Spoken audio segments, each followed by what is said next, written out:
my life.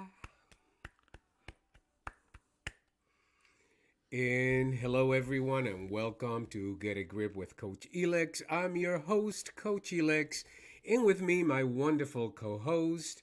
Stephen Frederick, attorney slash medium. How's That's that? that's right. I love it because I always have to add, and he's an attorney and a medium, and he also happens to be my wonderful husband. Of we're gonna be 30 years in on April 8th. How That's about that? crazy. That's Crazy. and yes, we're absolutely young and beautiful because we met right out of high school. So With just 32. just saying, don't jump into any conclusions. But we have an amazing show coming up today. The holidays are here; they're coming at us like a freight train. And I think talking about freight train, is everything okay there, Stephen? I'm Can you good. mute yourself when It you're was an gonna? accident. Jeez Louise.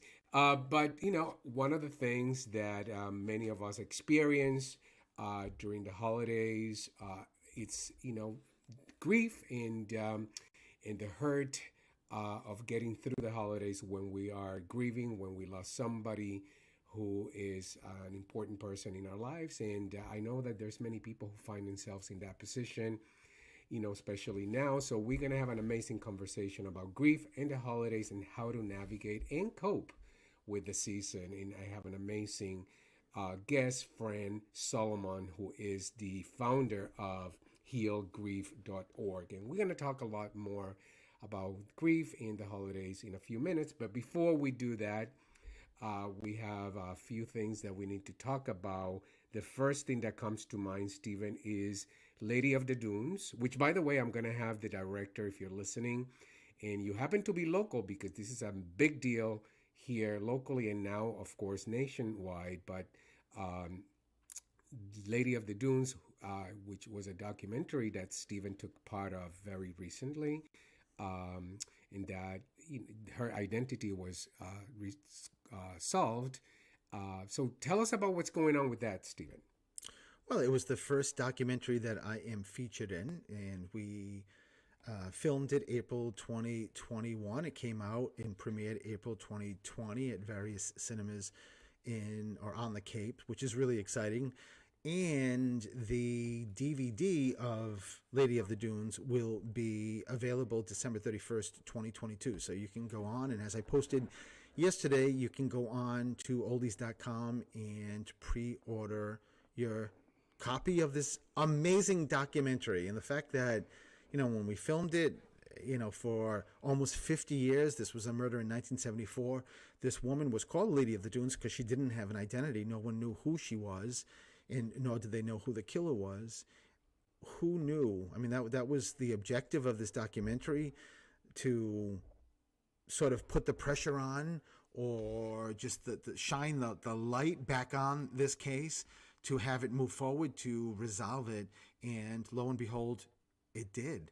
So Yep. what about a Yep. month ago, 6 weeks ago or so, they had a press conference with the FBI and the governor of Massachusetts, and came out with her name. So I'm so excited about this. That's amazing. And I mean, many people I know locally got the opportunity to go see the feature because it was only, the documentary was only show here in Provincetown and Dennis a few times, but locally only. And there were many, many people, in particular, people who listen to our show from all over the world who've been asking about when can I have access to seeing this documentary. And now everyone does because you can get your own copy of the DVD. And that's the greatest thing. And the note too, the whisper in a note that I wrote, that Lady of the Dunes dictated to me. There are so many key elements that have come to fruition, especially just the one highlight of who killed you. And back in April 2021, she wrote, or she dictated to me, that the killer's name began with a G or a J. And I just heard the J, so that's why I put G or a J. And the prime suspect is her husband, who has passed away, but his name was Guy. And that's one of the things that's in a note. The note that I gave to the director, April of 2021, 18 months before the announcement came out on who she was. So that's pretty spectacular. Not to mention that she also signed it with the letter R, and her name is Ruth. Yes. Yeah, there's a lot of things in that note, which is Yeah. pretty cool. And that note is going to be in the Lady of the Dunes book that Chris Sutherland is writing. So he asked me if he could include my note, and I said, absolutely. So if you're interested in learning more about Lady of the Dunes and the very latest updates, we are having my next Friday. My guest is going to be Frank Duran, who is the director of the documentary, and he's willing to come back and talk about all these new developments and what's happening. And then the following week, as Stephen mentioned, we have Chris Sutherland, who is writing the book alongside, with Frank, who again did the documentary. So it's gonna be amazing. And if you are following, this case, you're gonna get a lot of new information and an update in many of the new developments. What else is going on? I know you have a new office locally here in New Bedford. And Yes. you have an event happening. What's that about? I do. So I have a virtual event next Tuesday, which is sold out, which I'm so excited about. That's an intimate Zoom event that I do that everyone gets read, which is really, really amazing. But December 18th, there is also a limit on those tickets. So there are tickets available. I just advertised it. God, was it yesterday? I think it was. So tickets are being sold, but this is really great. It's sort of a celebration of my new office. I'm going to be doing readings. There's going to be refreshments. I'm going to do a note, whisper in a note that is my signature as a medium. But I'm also going to just talk about briefly some tips on how to get through this holiday season when you're missing your loved ones, which is perfect to talk about with your guest, right? That's right. So between Fran and yourself, this today's show is going to be amazing. By the way, when you say you're going to have refreshments, I'm sort of like dying to know what exactly that means, because you will not be cooking any refreshments. So that means I'm probably going to be taking care of that. So what does that mean? You're going to have refreshments. Yeah, You're making finger sandwiches yeah. for the for Listen, the that's really a rhetorical question because you clearly know it's you. So you're asking me. I don't know. yeah. What are we So bringing? I don't. I just got the memo. I'm just listening along with everyone else, and just let me just make a note of that refreshments for the 18th, because I clearly that's going to be a me thing. You know what? It- Before you move on, but that's going to be such a great event because when I normally do events, I come in like right when it starts, and you don't see me prior. This is you're coming into my office. I'm going to greet you. We're going to get to chat. So this is going to be, if you're local, it's going to be a really, really great and fun. It's a Sunday at 2 p.m. So it's still light out. If you're a little bit older and you don't like driving at nighttime, I cannot wait for it. It's going to be a lot of fun. and how can people get tickets for this? Go right to my website, stephenthemedium.com, and you can purchase tickets right there. So go to the website and go to the events, and you'll find tickets for the 18th. You also can get, because you talked about the whisper in a note, but that's not just for Lady of the Dunes. Anyone could get a whisper, right? Yes, you can go to my website. Well, you can book a reading. You can book a past life reading. You can book a whisper in a note solely. You can do a reading plus a whisper in a note, which actually right before the show started, someone just booked that. So those are a lot of fun too. I mean, whisper in a notes, it's just amazing. I'm in negotiations right now to do an event in January, which will be probably one of the bigger events that I've done, and I'm going to bring notes. And I was just explaining it to the director I'm dealing with, and it is that I just meditate, and in this particular case, this event, I just ask spirit that's connected to one of the audience members to stand next to me and dictate to me what they want me to write, and then I write it on this whisper in a note, and then I read it there. And people love whisper in the notes. That's awesome. Awesome, awesome, awesome. By the way, I get a lot of people who ask me about my mom. How's my mom's doing? My mom is living having the time of her life. She's 97, by the way, and she's traveling in Atlanta. She's been there for what, nearly a month. She's coming back next week. Actually, after we come back from New York, I'll go get her and she'll be back with us. So that's what's going on. But let's talk a little bit about, today's show, Grief and the Holidays, how to navigate and cope during the season. And I have Frank Solomon, who is the founder of Heal Grief. And she's a grief support and education advocate, as well as a certified grief recovery specialist. And she's dedicated to creating a universal understanding of grief while offering a virtual, safe space where individuals can connect, heal, and memorialize their loved ones, on one of an application that she actually created. So I'm really excited about this conversation today because I know that grief is something that that makes a significant impact for people, and you must deal with that too, Stephen, because a lot of people come to you during the holidays, and one major reason is they need to find some peace, you know, in this time of a year when they're grieving, right? Yeah, and the difference is that I'm getting it from both ends. I am sharing the messages that Spirit's giving me to help someone who is holding on, say, to anything that's connected to grief, or dealing with grief or going through the process of grieving. But I'm also hearing the perspective from Spirit, which is really cool, which is really terrific. Yeah, and also, and Stephen, you and I have spoken about this. One question that I'm gonna ask Frank, also is, you know, we're not only talking about losing, a family member, husband, wife, a child, but I think also people deal with grief when they lose pets, Yeah. especially if they're very connected with their pets. And, I can speak for, my own and our own personal experience losing one of you know, our boys, our Japanese chins, 2 years ago, just before the holidays. And that is still hard. It's still hard to sort of, know that, he's not with us physically. I certainly understand that, spiritually, of course, they're always with us, um, but he's not with us physically. And I think also a lot of people often are somewhat dismissive when you're grieving because you lost a pet,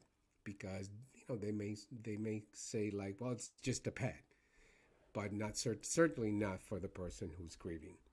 Would you agree with that? Yeah, I mean, I think we're definitely progressing in that area. That people I think, having a little bit more empathy, even if they're not animal people. And I think there are so many animal people that they get it and they understand it. But you're right, Elix. It's, for for many people, there's no difference between losing a loved one who is four-legged and a loved one who's two-legged. Absolutely. So when we come back, we're gonna take a break because it is about time that we give our, make do a commercial break. But when we come back, we're gonna talk to Fran Solomon about her passion in ensuring that there is always a place for people around the globe to celebrate the lives of their person, and a space for anyone who's bereaved to be guided through their grief to a healthy post bereavement recovery. And so we're going to take a break. We'll be right back. And we're going to be talking about grief and the holidays with Fran Solomon. We'll be right back.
My la,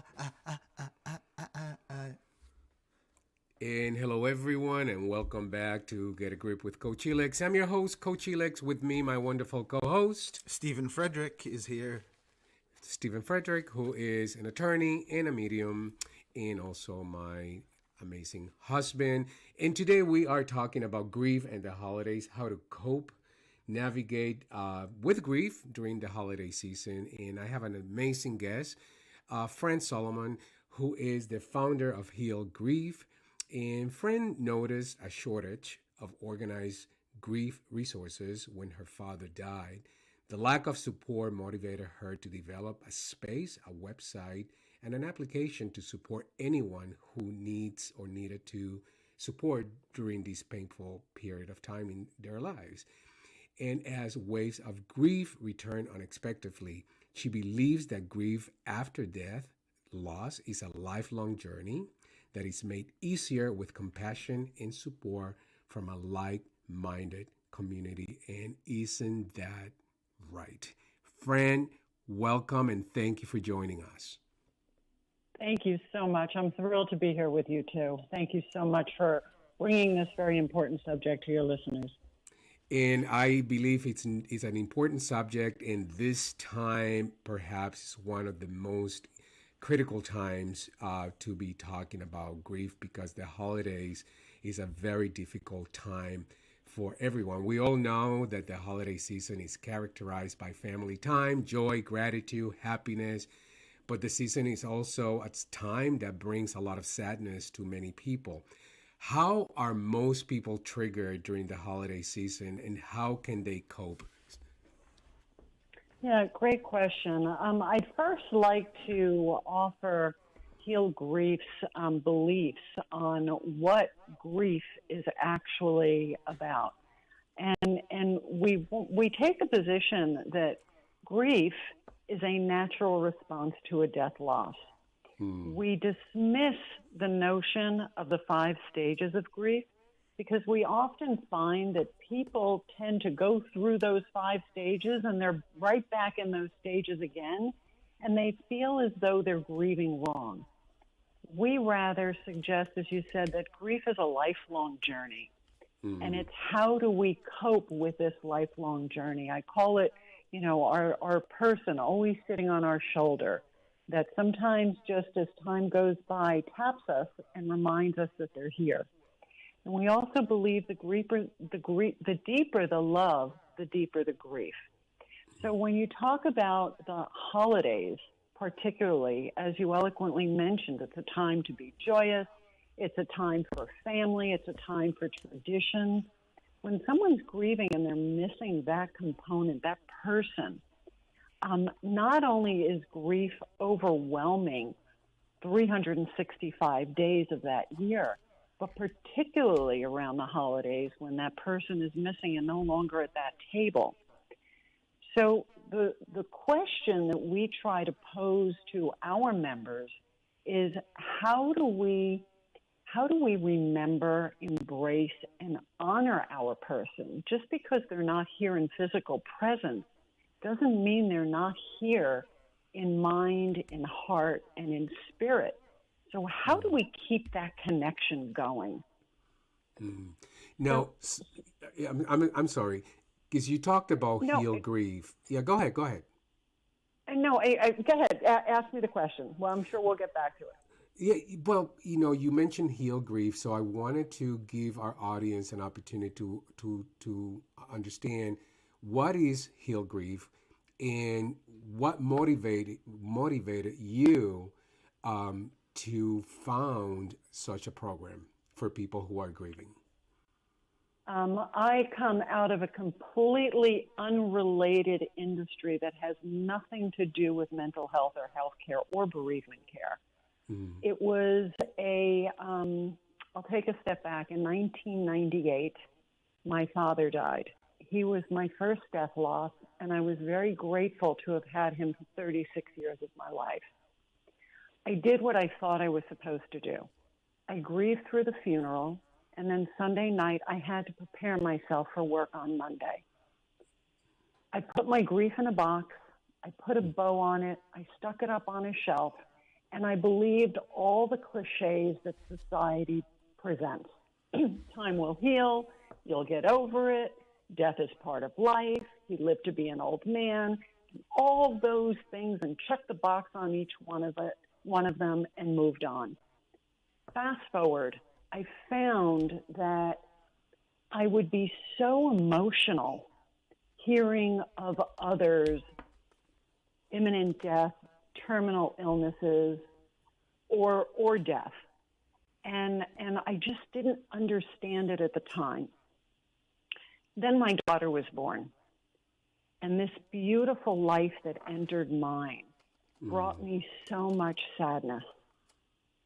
It was unimaginable.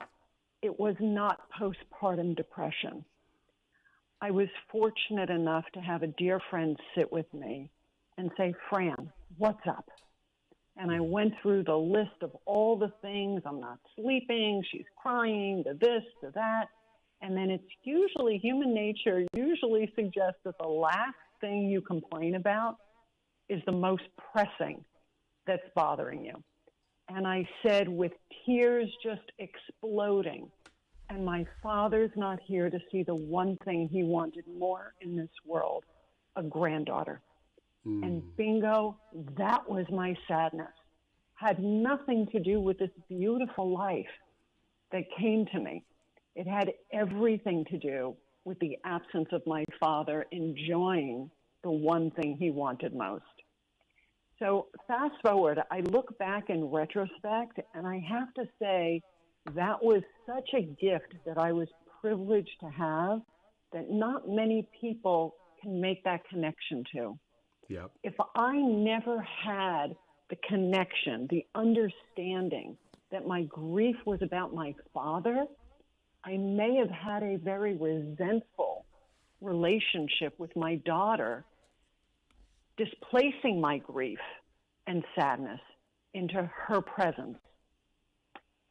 So I believe that embracing my grief and understanding my grief really allowed for me to have the relationship that I have with my daughter today that could have been very different. That, friend, the inside, you know what, Steven, my husband, who's my co-host, he talks about getting goose pimples when something, in something wonderful happens, and I have goose pimples. You said something that is, to me, I don't know. I guess I've known this, but I don't know. Hearing it from somebody for the first time is just, it sort of gave me so much pause. You said the deeper the love, the deeper the grief, and it reminded me that I've experienced two really significant losses, and I'm even emotional talking about it. My aunt, who was like my mom. And when she passed, I experienced grief beyond the imaginable. And 2 years ago, one of our dogs that I just happened to be very attached to. I love all our dogs, but that one in particular, I was so attached to. And I can't get over the grief that I feel. And I think hearing that just put it in perspective for me. Stephen, I know you're in the background. You have any questions, for Fran or anything coming up? Yeah, Fran, I love that you're doing this, because this is so important for so many people. But what I loved most, and it's more of a comment right now, is that when you started the show and Elix interviewing you, and you just talked about how you sort of ask your clients a question of during the holiday season in particular, how do you keep that memory? How do you keep that essence? All of that the loved ones that aren't here. And what just hit me so strongly was like, oh my God, Fran has the best example that her dad passed away, and he handed this gift to her right at that moment that eventually she opened. So your path that brought you to this organization, this incredible organization that's helping so many people, is really just every day, every second, just a reminder of that's how you're keeping him alive. It was amazing. Yeah, so I keep it alive in many ways, but I want to share that the work that I do today has given me such an appreciation for how I want to live life, and I really emphasize the word want and choose. Mm, I have learned, and it has changed every relationship I have. I have learned to love more deeply, to forgive more quickly, and to be as present as possible in the moment I'm in, because the next moment is not a guarantee. mm, so beautiful. Friend, I'm telling you, I'm listening to you and I'm thinking, oh my God, this 1 hour is just not enough time to have a conversation with you. But I do need to take a break, a commercial break. So hang in there, friend. We have so many more questions for you. So if you stay with us, we will be right back. Thank you.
And hello, everyone, and welcome back to Get a Grip with Coach Elix. I'm your host, Coach Elix. With me, my wonderful co-host, Stephen is here.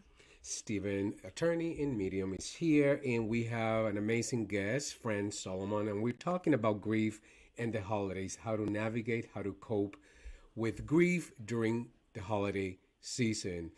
And friend, welcome back. Um, Thank you. Grief is often framed as a bad thing, and that feeling tears a person apart. But as you just described in the story about your grief with your father and the experience you had when your daughter was born, there can be an immense transformation after healing and dealing with grief.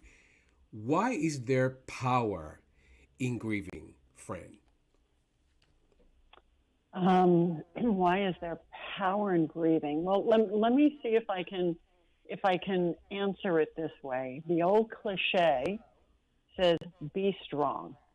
And what does "be strong" mean? Be strong implies don't show emotion, get back to Mm-hmm. work, get back to your daily life, move on. Um, all these cliches. Well, I'm gonna place a twist on "be strong." I think someone is exceptionally strong and powerful when they embrace their grief, when they allow these emotions to come through and they take a moment and be with it. And in the beginning, the moments are going to be more than not, but time does allow healing. And we here believe that healing starts with acceptance. You know, for many people in the initial phases of bereavement, it's people are lost, they're in disbelief, they want things to be back to the way they were, they want to go back to their old life. When one accepts that those are impossibilities with the current circumstance, they then can learn or begin to move forward and learn how to move forward with this new norm, as some might call it, and embrace the memories of their person. I want to go back a little bit, talk about traditions and holidays. So just because our person is no longer with us, that doesn't mean we have to abandon traditions that kept us close. And I'm going to use myself as an example. My father had this one particular dish for Thanksgiving that nobody liked. Nobody ate it, but we had to have it on the table every Thanksgiving just for my father. What was the dish, by the way, Everything. Fran? It was this god awful liver something dish. I don't even want to talk about it. But we had to have it. So every Thanksgiving, I'm in the kitchen making this dish, and it sits on the table until the end of the dinner, and then it gets thrown out. That's my father's dish. We laugh about that today because we're going so many years now out into the future. This is how I honor my father. I honor my relationship to my father. I share my father every Thanksgiving with my family, who laughs at me for spending time making this dish and then just throwing it away. And that's an old tradition that I chose to carry forward. But people can also make new traditions. We don't have to be stuck in the old and in the past. We can also embrace new traditions. But whatever that is, I encourage all listeners and all people that we serve to embrace a tradition, a memory. Don't be afraid to stop talking about your person. Just because, they say there are two deaths in life. One is when your body physically stops working and it dies. And the other is when we stop talking about our person. I invite people, talk about your person. They're still very present within your heart and mind. The only way you're going to erase that is if you erase your memory. And why would you want to erase that love that you continue to hold so deeply? That's so that is so true. One thing when you talk about those cliches, be strong. I remember when I lost my aunt again, who was my mom figure, and I was younger. I was 18, 19, 20. I don't know, somewhere around there. And I remember somebody actually said to me, I was grieving. She was so close to me. She was that mom figure that was everything to me. And somebody actually said to me, be strong. You have to be strong for others. And I remember just thinking, wow, I don't have permission to grieve. And so from that point forward, I agree with you. I think I would never say to anyone who I know is grieving, be strong, because I know that is not, I don't believe that's a helpful statement to make to anyone. I do agree with you that people do absolutely need to embrace grieving. And I love the idea of creating tradition, whatever that looks like. You know, it doesn't, there's no rules. You can create whatever tradition you want to create, if so long it gives you some peace of mind. Now, friend, I know there are certain types of grieving, and I want to talk about, those who may be grieving lost ones, who die by suicide, because death by suicide leaves families and friends with so many questions and so much pain. How does one cope with grief related to suicide, and how is that different than, grieving for some other loss? Yeah, that's a great question, Elix. So I don't know that there's a definitive answer, but there's a stigma, a god awful stigma that surrounds a person's suicide, almost as if a person had a choice. Now, one may argue, well, if it's a self-inflicted act, then I guess it was a choice. Well, when someone gets cancer, it's not a choice that they die by cancer. When someone gets into a car accident, it's not a choice that they die by a fatal accident. Suicide, if I can allow your listeners to open up their minds on this, we have a new term called psychache. That someone who suicides has such an ache in their mind. It's an unbearable psychache. It's a pain. It's a, how do I relieve this? It's not a, well, I'm going to make a choice and just suicide. It's a, I have no other way to relieve this psych ache in my mind. And so the resort is one to suicide. And we also remove the word commit suicide. Someone doesn't commit cancer. Someone Yes. doesn't commit fatal accidents. Again, the word commit implies a choice. We remove that from our language. Someone died by suicide. So back to your question, I think it's so much more difficult because those left behind are thinking that if only I did this, or if only I did that, or if only I knew, or if only, well, yes, if only we knew, we could always help. Like, if only we knew someone had cancer, we could have gotten them treatment for cancer, but that doesn't mean they're still not dying by cancer. Yes. So I ask people that have had someone die by suicide to, one, forgive themselves for what they didn't know. That's number one. And two, to try to be kinder to themselves for what they didn't know. That their person died because there was something not well that could not have been fixed in the moment, that was so painful that they could no longer see a way to exist. Wow. Stephen, what would you like to add? Well, Fran, that's really, really personal to me because my dad died from suicide when I was 8 years old, and it's also this conversation is just so necessary because at 8 years old there was no conversation in my head what I didn't know.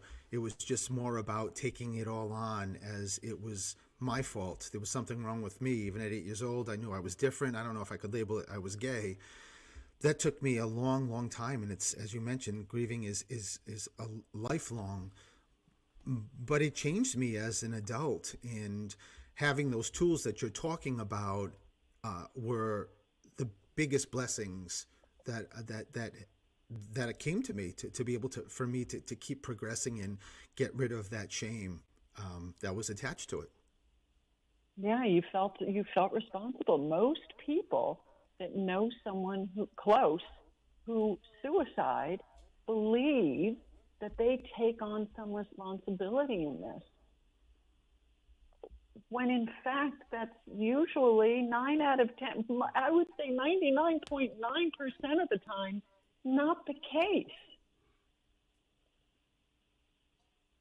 Yeah, And it's just so it unfortunate that society does not yet embrace this notion that it's a psychic.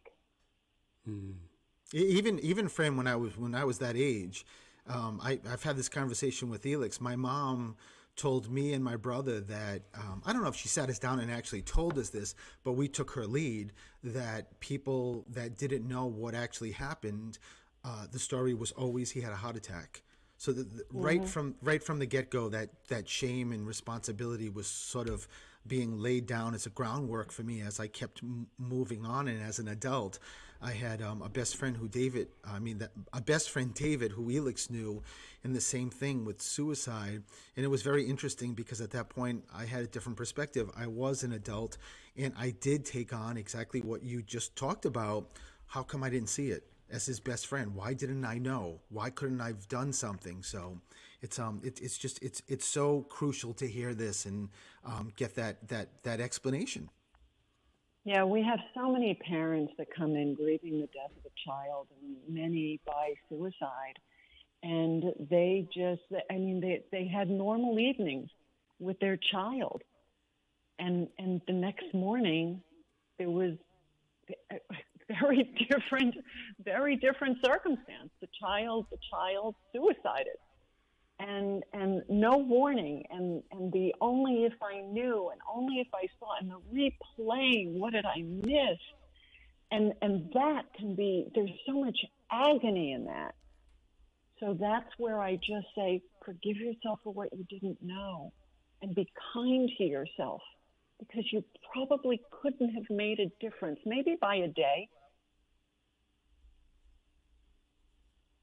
Yeah. But the sickness, the disease, the ache was still there.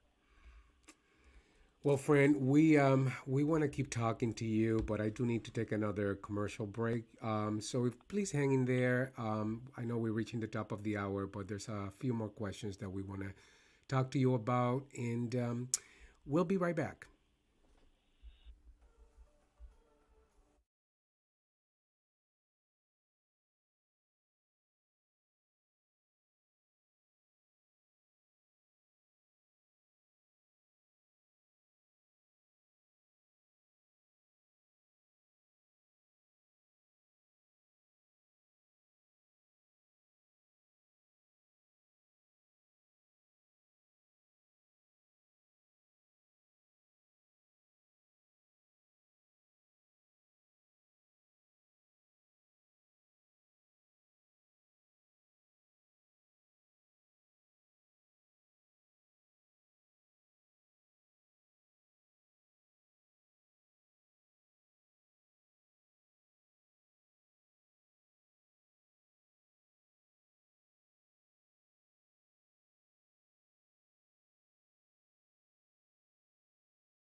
And hello, everyone, and welcome back to Get a Grip with Coach Elex. I'm your host, Coach Elex. With me, my wonderful co-host, Stephen?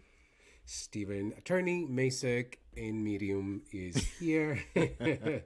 And we have an amazing guest, friend Solomon, who is the founder of Heal Grief. And we are talking about how to deal with grief and the holidays, how to navigate and cope with grief during this season. And so far, we've had an amazing conversation. Welcome, Frank. Thank you for being here with us.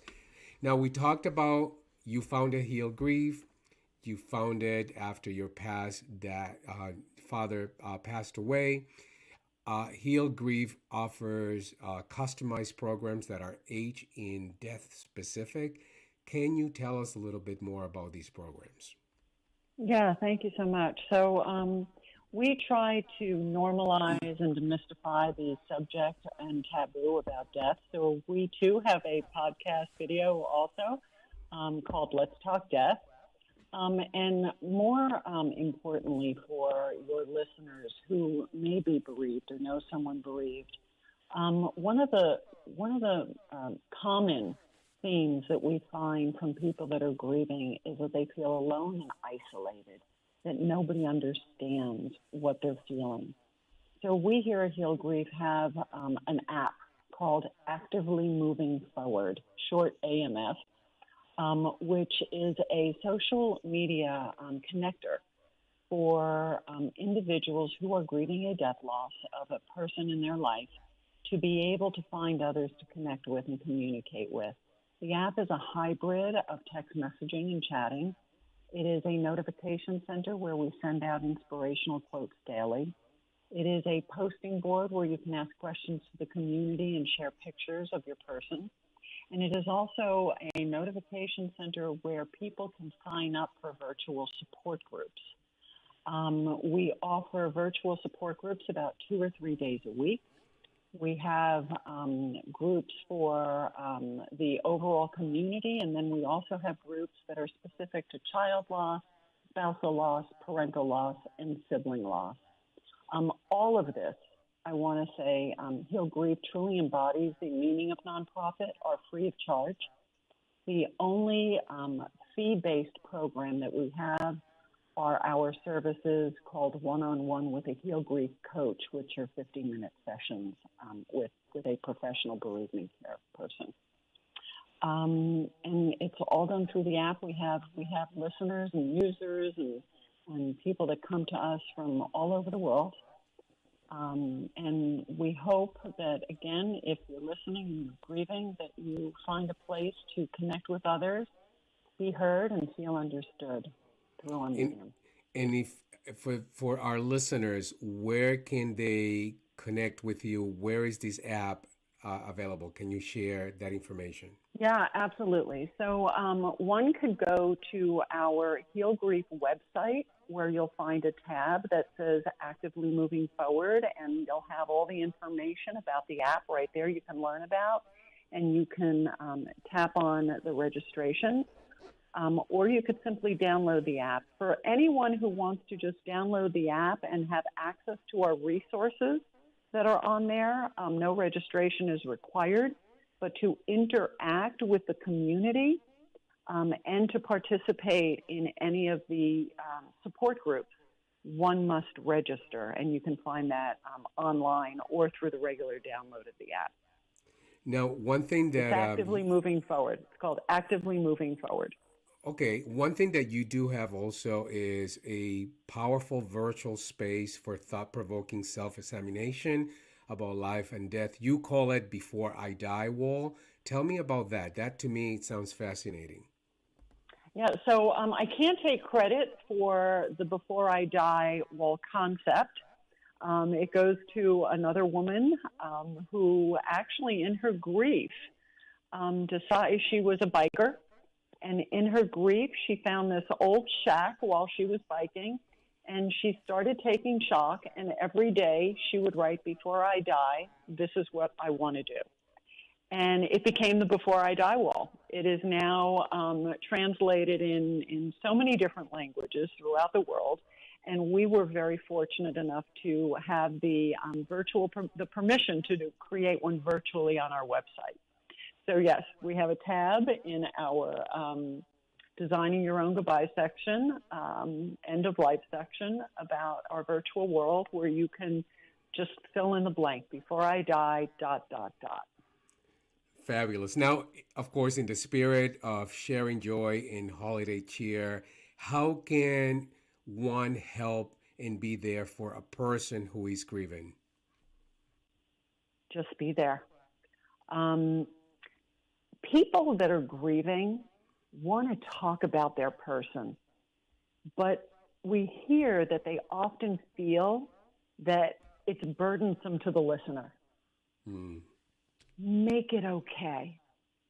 People want to talk about their person. They want to share their memories. They want to laugh. They want to cry. I invite those that are supporting someone grieving to be okay with that. No one is going to fix anyone's grief. No one is going to take that grief away from that person. That is theirs, and that is their experience to have.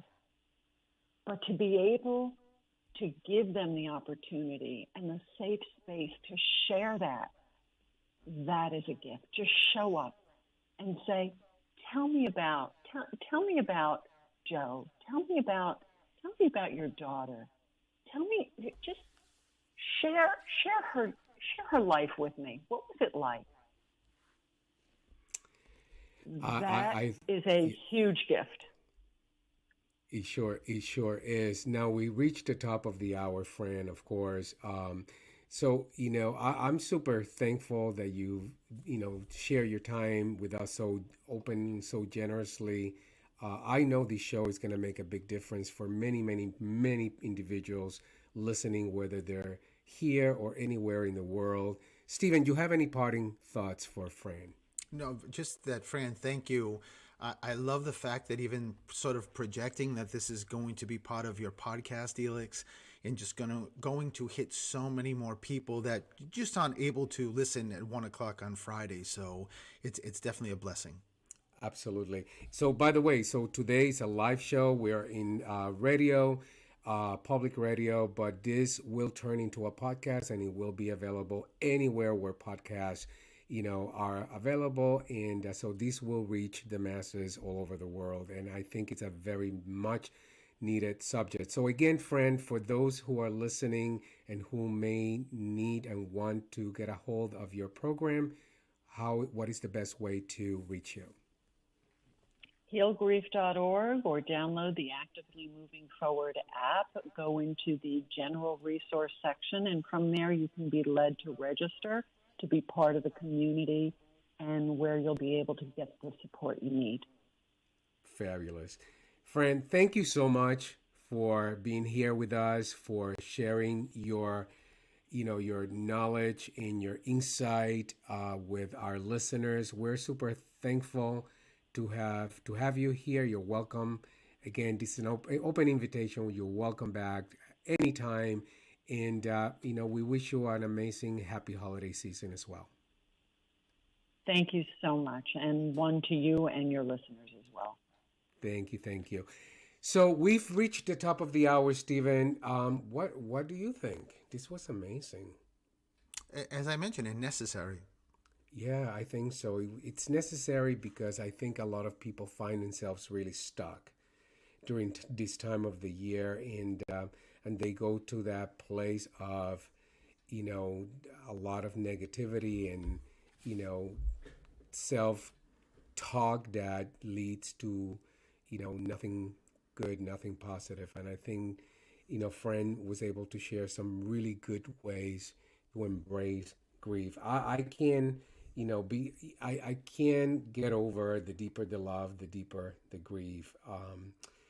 So that's what I'm taking away with today. Well, Elix, too, for Thanksgiving, I posted what I did and went out and started a new tradition. But exactly what Fran was talking about on Thanksgiving Day on social media. I posted that, keeping those traditions alive are so helpful this time of year, but also starting new ones like I did, just bringing or making a Thanksgiving bouquet. So, And it was absolutely gorgeous. And by the yeah. way, your event on the 18th is also going to focus on helping people grieve uh, during the holiday season. So Yes. remind people how to get a hold of tickets for that event. Just go to my website where you can find everything about me, StephenTheMedium.com, and you can purchase tickets. You can purchase a reading. You can purchase a whisper and a note, and you can purchase a gift card, which is the perfect time this season. That's right. No better, gift than to give someone an opportunity to speak to their loved ones in spirit. Speaking of gifts, at the end of the show, I got to tell you what I want. Oh, yeah, okay. Yeah, what is it? $31,000? I can tell you right now you're not going to get that. So you better have a plan B. My arms are crossed. Yeah, just saying, well, okay, well, I'm telling you, better be looking on plan B, possibly plan C. So listen, if you are not connected with me, you want to find me at Coach Elix anywhere on social media.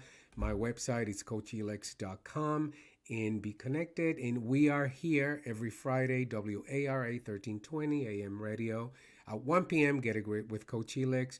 And my show gets turned into a podcast, and you can listen to any of my shows at anywhere where you listen to your podcast.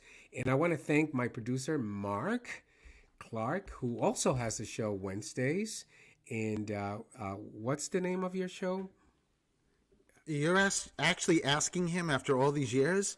Mark's Jukebox? No, I want him to talk because he's often behind. Hello. Hello, Mark. Mark produces my show. He has an amazing show, Mark's Show.